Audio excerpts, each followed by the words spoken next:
Good afternoon, and thanks for joining us. Prince Albert police are renewing calls for information on a man who's been missing for more than 2 decades. Norman Halkett was last seen at the beginning of October 2003. He has tattoos on his chest. No other details about his disappearance have been released. Anyone with information is asked to contact Prince Albert Police.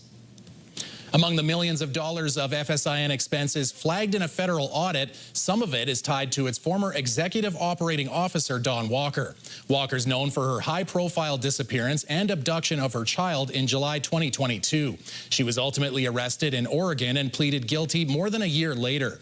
CTV News has learned from a number of people close to the organization, ineligible spending flagged in a federal audit was Walker's salary and contracts during the audit period. As part of more than $500,000 of federal funding paid to Walker over 7 separate agreements, the audit says $246,000 of it is ineligible.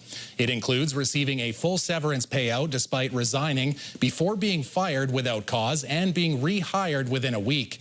The audit also says some of the money was given to Walker's personal company, which KPMG described as work that appears to align with her work as an employee. The FSIN says a clerical error resulted in a full severance payout instead of a reduced amount, and that a settlement over a harassment matter was also negotiated. The FSIN disputes some of the funds being listed as ineligible because it was paid under a court order. Indigenous Services Canada is clarifying its response in relation to a forensic audit it ordered into the finances at the Federation of Sovereign Indigenous Nations. Earlier this week, the FSIN disputed the findings, saying it did not receive any detailed documents of the audit. The ISC originally told media the FSIN did not ask for a copy of the full report, but in an email to CTV News, it corrected that statement, saying it received a request from the FSIN for the full details.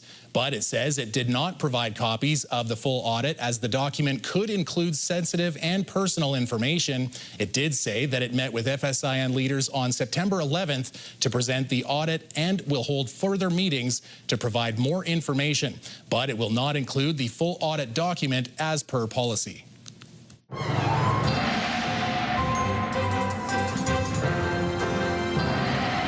It's a day of hometown heroes. Stacey Hine on the weather. And what do we have in store this weekend, Stace? So, you know, John, we did have a nice start to fall, but that is sadly coming into the end in the short term. Over the weekend, we will see a cold front move in, and then Sunday, Monday, some daytime highs in the single digits. But on Wednesday, we'll see temperatures warm up again into the high teens. So that's some good news. The cold weather will be short-lived for right now. We're also keeping our eye on this system moving in from the States to Saskatchewan, bringing in rain in areas between Saskatoon and Regina, risks of thunderstorms in the Moose Jaw area, and Davidson expecting about 1 to 3 millimeters of rain. I'll have more details on that and your full weather forecast later in the show. Researchers at the University of Saskatchewan have received $1.5 million in federal funds for rapid response wildfire research. A team that includes the First Nations Research Network, the Métis Research Network, and the University of Saskatchewan hopes to improve supports for communities in times of crisis. One project will look at the impact of evacuees on communities opening their doors. Another looks at the impact of school closures to house evacuees. The team hopes to develop rapid research approaches to address future disasters, emergencies, and even pandemics. Manitou Springs Resort is closing the pool for upgrades in November. On September 30th, the resort released a pool closure notice on Facebook. The Manitou Springs Resort and mineral spa amenities will be closed starting November 12th for extensive maintenance and upgrades. The Manitou Springs website says the reopening date will be announced ASAP, but as of this afternoon, an official reopening date has not been published. The hotel will remain operational during the closure, but front desk hours are subject to change.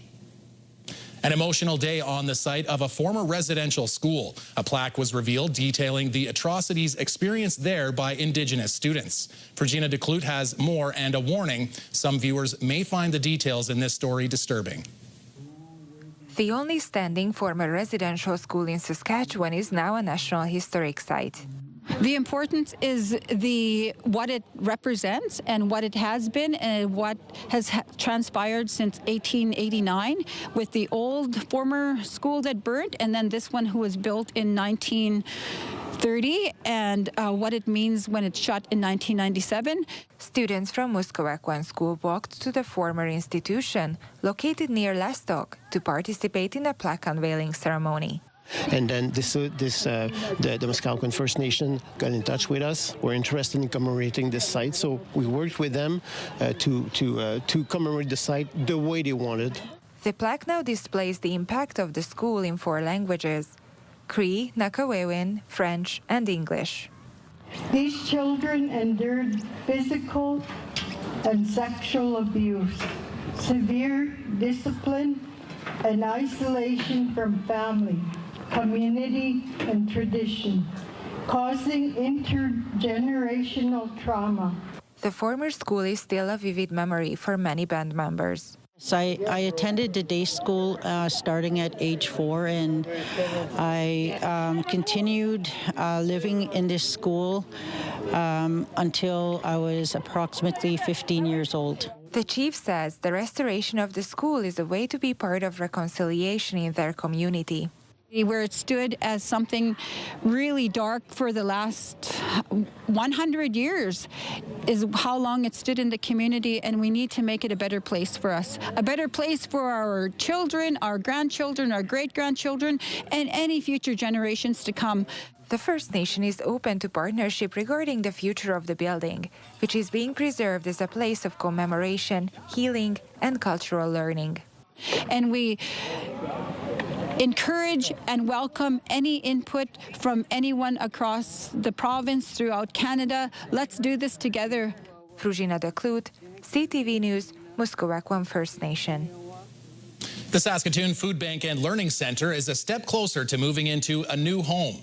Shovels hit the ground where construction will begin on a new location at 425 Avenue P South. Staff at the food bank say their current building has been bursting at the seams for years now, and they've had to adapt to keep up with the needs of the community.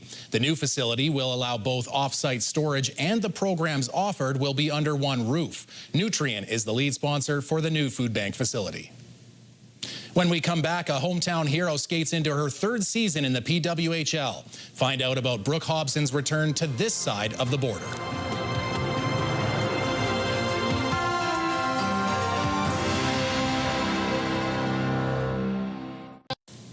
Prince Albert hockey star Brooke Hobson is getting ready for another season in the Professional Women's Hockey League, and she's going to be playing for a new team this year. Brooke's joining us this afternoon, and it's still time kind of off season for you. So what was the schedule for today, Brooke?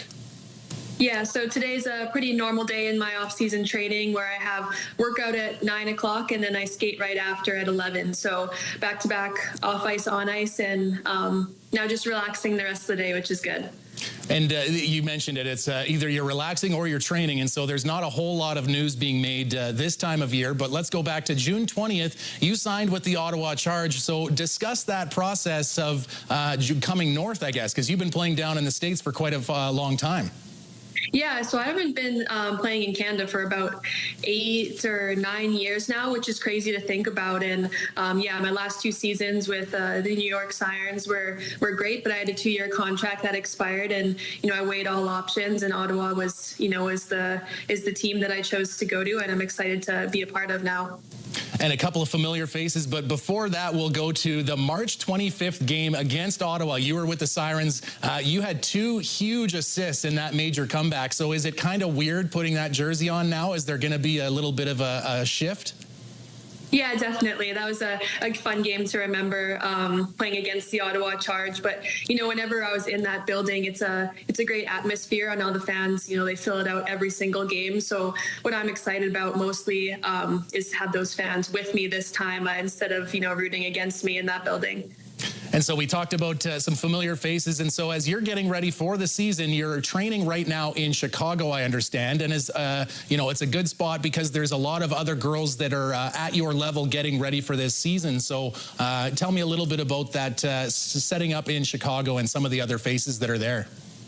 Yeah, so I've set up kind of home base is what I call it in Chicago here, and found a great gym that, there's a handful of girls that are in the league or upcoming drafted in a league that I work out with. And, some of the faces I just met this year, but when you're, you have the same mindset, you have the same goals, you kind of end up clicking right away. So, there's a couple girls, specifically one that got drafted to Seattle that I met earlier on 3-4 months ago, and we've kind of spent all summer together every day. So it's pretty cool. And, the networking around Chicago in terms of women's hockey it's growing. And, it's nice to be a part of that in such a big, great city. Well, you just led right into my next question. The growth of the league. We're going into year 3, so we've got more fans. We've got more teams expanding to Seattle and Vancouver. Here's one just out of the blue. Where would you like to see the next PWHL franchise be? I obviously still call Saskatchewan my home, so it would be really great if, there was a team in Saskatoon or something. But, Chicago is also my home now, too, so that would be really phenomenal for me. If I had to pick one American, one Canadian, it'd be probably Chicago, and then, realistically, maybe Edmonton. I'm also a really big Oilers fan, so that would be a bonus. As a Calgary fan, I'll forget that you said that a little bit. Quick question. We up in PA, we just got the new leisure center, and the first rink has gone in, and they're looking at moving to the second rink. Have you had a chance to see that? Have you had a chance to come back and visit hometown yet? Or is Art Hauser the last rink you've seen? Yeah, no, I was home. I spent a couple weeks at home throughout the summer, and we did take a stroll through that new facility, and it's phenomenal. It's a great addition for Prince Albert, and I think, again, with hockey, women's hockey specifically growing, it's a great addition to, support the growth throughout the city. All right. Well, Saturday, November 22nd, it's a little bit of a ways away, but you are going to face your old team, but you'll be in the nation's capital. Thanks, Brooke Hobson, for joining us, and good luck at the rest of the off-season training. Thank you. Stacey's got your weekend weather forecast coming after the break, and later, robotic legs give the gift of walking for the first time.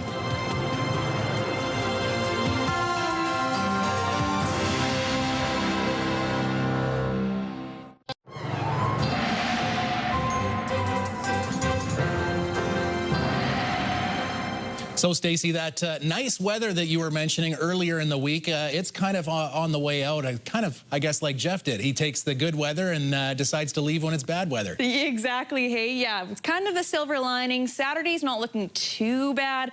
But then, John, Sunday, Monday, we're seeing highs in the single digits. But luckily, that will be short-lived. Taking a look at our radar and satellite now, we're just keeping an eye on this system moving in south of southern Saskatchewan. Some rain in Prince Albert areas south of Prince Albert, Saskatoon. Some scattered showers in Regina. It's bringing some rain to Swift Current. Moose Jaw seeing a risk of thunderstorm. Davidson expecting about 3 millimeters of rain. And then looking at our futurecast tomorrow, mainly cloudy in Prince Albert.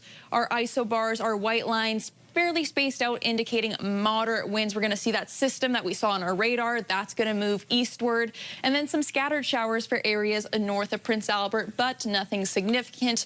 Across the board, single digits. Clear sky in Candle Lake, Spiritwood, the Battlefords. 5 in Rostron and Birch Hills. Melfort, 5 as well. Some rain in Nipawin. Tomorrow, temperatures in the mid-teens. Mainly cloudy conditions across the board. Candle Lake, Birch Hills, Rostron, Melfort, 16. Nipawin 17, the Battlefords touch cooler 14, Spiritwood sunny and 13. In Prince Albert tonight, clear sky, a low of 4, and the winds coming from the southwest at 10 kilometers. Tomorrow the wind's going to pick up slightly, coming from the northwest at 20 kilometers, mix of sun and cloud, and a high of 16. And then Sunday we'll really start to see temperatures drop, a high of 9. On Monday, a high of 8, and then we see a -6 temperature. Now, that might be a computer generation. And then Tuesday, it's going to start to warm up. And then Wednesday, we'll see that 20-degree temperature again, nice and sunny. So, this cold weather, John, it's going to be short-lived. We will see a cold front move in, but it will quickly move out. And it's kind of like you said, the silver lining, if you got nothing to do this weekend, you can go watch that Taylor Swift movie, right? Oh, of course. There you go. Well, speaking of silver linings, it's been over for a while, but the Saskatoon Berries' historic season is still getting accolades. Berries head coach Joe Carnahan has been named 2025 WCBL Coach of the Year. Carnahan joined the Berries for 2024, making it to the East Division Final. 2025, though, was a record-setting season with 46 regular season wins, 495 runs scored, 415 runs batted in, and 967 total bases. It's his 5th Coach of the Year award after winning 4 with the Swift Current 57s in the former Western Major Baseball League. The Saskatchewan Roughriders are on the field in Ottawa warming up for tonight's game versus the Red Blacks. The two teams met all the way back in Week 1, the Riders winning 31-26. Receiver Samuel Emelis led the way with 8 catches, 133 yards and a touchdown. Ottawa has the worst record in the league at 4-10, losing 4 of their last 5. But Riders head coach Corey Mace warns this game is going to be a battle. The Red Blacks need a win to stay alive in the playoff hunt. I don't care what anybody says, man. If you know ball and you watch tape, Ottawa's got an explosive offense, and they got a defense who is going to fly around and knock stuff loose, and a good special teams unit. So, yeah, we got to go out there out east on a short week, and we got to go make sure that we're ready to match that intensity, because it's going to be an intense game. Game time is 5:30 on TSN. The Riders can clinch a home playoff game with a win and a BC Lions loss tomorrow against Calgary. Do you have a community event you would like to promote? Or maybe you'd like to draw attention to your organization. Let your local CTV station help you spread the word. Contact us at 306-922-6020 or email panews@ctv.ca. You can appear on CTV Prince Albert's News at 5 and get your message to our viewers.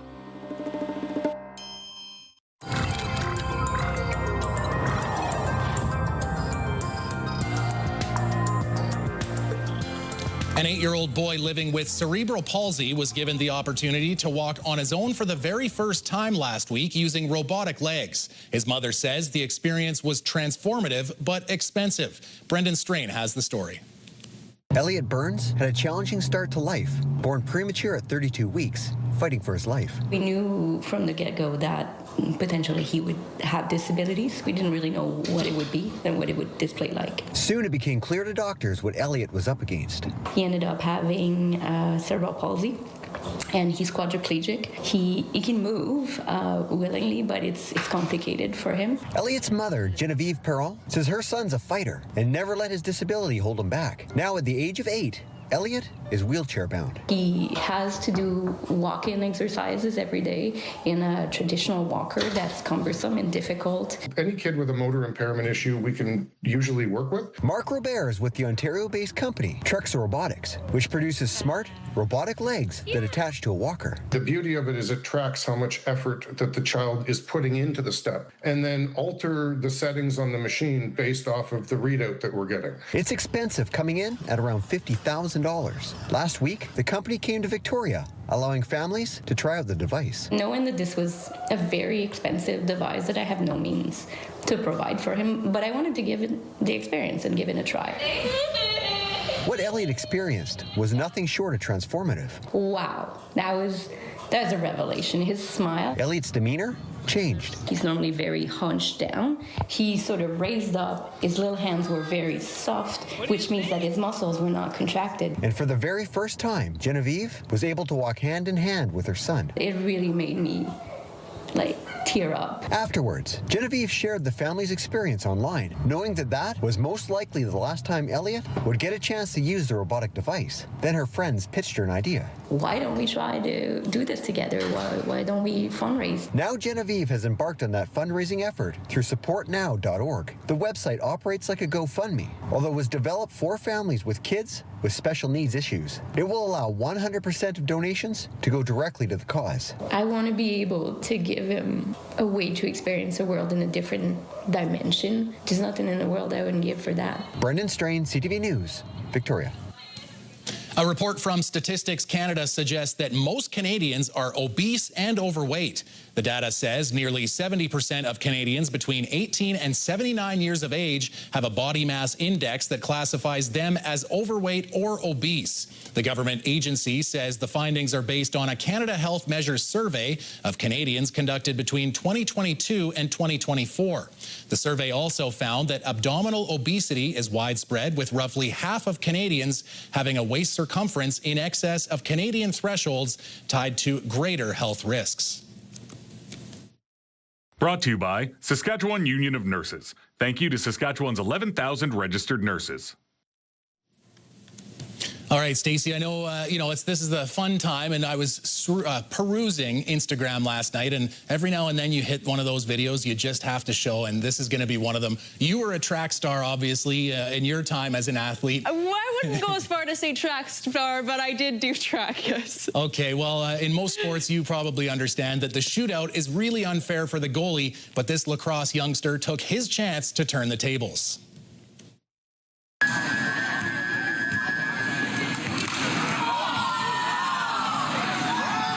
So that little goalie is obviously a few inches smaller than the shooter, but he sure made his presence felt. To clarify, you can see the coach going up and laughing with the kid, and the kid did get up. He was fine, but I absolutely love the celebration from the little goalie man, and then he goes over to his teammates, and it's probably a little bit of a lesson in maybe you don't take that eye off the ball or eye off the opponent. As you can see, he's looking down at his fanciness and gets a little bit of that. I would not want to mess with that kid. He means business. Absolutely. And so now that we're talking about it, we mentioned about over the weekend you could go check out that Taylor Swift movie. Is that on the to-do list for you?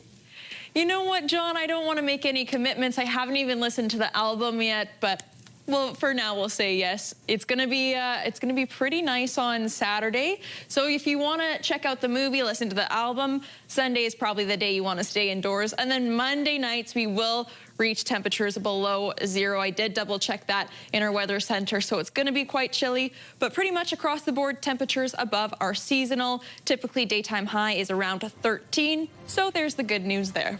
And so if you're going to say you're a Prince Albert kid, so what's the best time of year in Prince Albert in your opinion? Of course summer, the lakes are close by, but the Little Red at fall time is gorgeous, John. I agree. This is the time of year for me in Prince Albert. Have a great weekend.